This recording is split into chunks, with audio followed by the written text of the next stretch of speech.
We're here with shaGuar just after winning the CPL Winter 2004. Unbelievable. 2 matches in a row. First time anyone's ever done it. Man, how jacked up are you? Come on. I feel all right.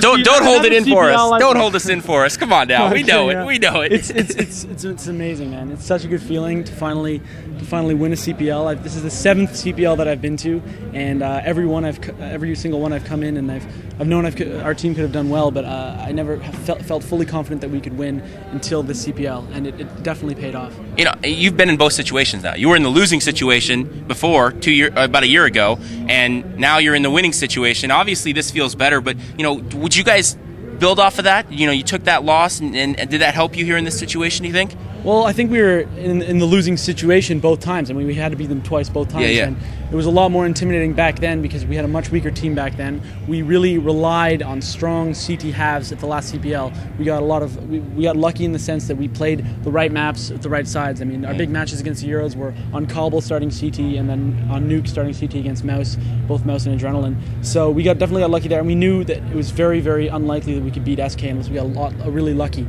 We had much weaker lineup. I mean, you put the names together, you have BSL Knoxville compared to Element and Executor. It's just really no contest. They're all 4 are great players, but just their whole sense of the game, Element and Executor, is just on a whole different level. Well, you know, you said you were better at CT side. It seemed like here, wow, you just were dominating terrorist halves. It wasn't even close. You guys dominated the first one 10-5. Now you dominate the second one 11-4. I mean, total different change in how you guys play. Well, it's just Executor's knowledge of the game is just it's baffling. The way he just reads everything, and his strats are just impeccable. And the thing that makes Executor so special is that he knows how to play to his players' strengths, you know, as opposed to other leaders, team captains or whatever, or leaders that in-game strat callers that, you know, they know good strats, but, you know, it worked with their first team or their old team. With Executor, he's able to take, you know, me and say, this is where I want you opping in this situation, in that situation, and he knows that I'll be able to do it really well. Speaking of that, a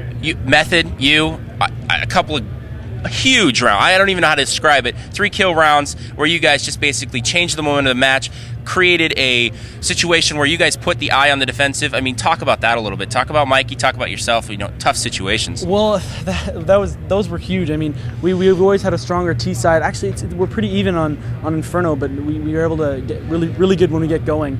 And as far as those 3v1s are concerned, I mean, I felt that in the final I was playing a lot weaker than I had been all tournament, and I think that was definitely time for, you know, something to happen. And that round was really big in the 3v1, and I may even have gotten a little lucky. I actually accidentally jumped, and then when I landed, I got 2 in a row there. So it was pretty that good. One entry though, you came in and had a jumping AK hit spray in one of those rounds too. That was pretty impressive. I wanted to ask about Nikon too. Unbelievable. It seemed like every time they attacked his way, he got 2 kills at least. I mean, the guy was unbelievable on the entries. You talk a little bit about him. Well, Nikon, I mean, the stats won't show it, but he's honestly one of the best players in the game right now.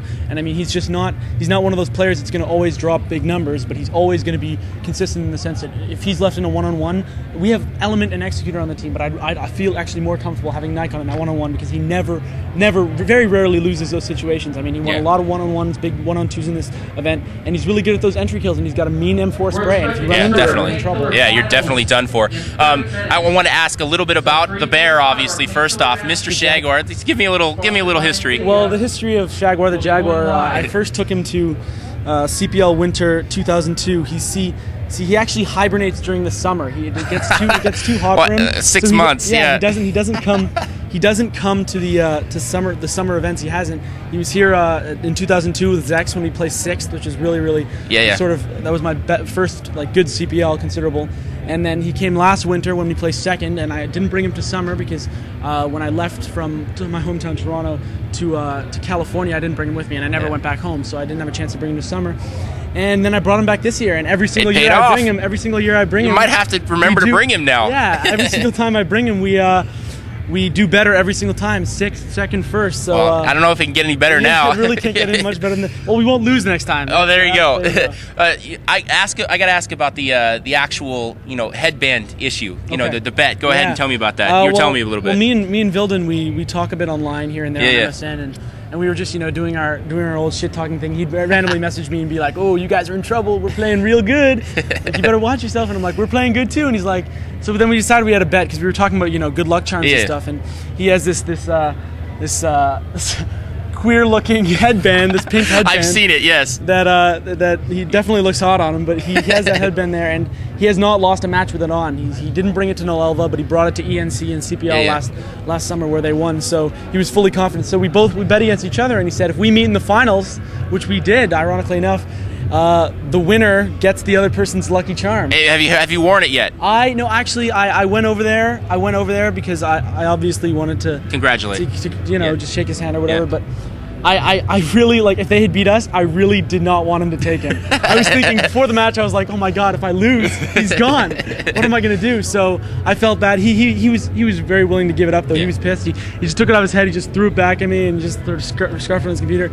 And it looks better on him anyway, so I gave it back. That's nice of you.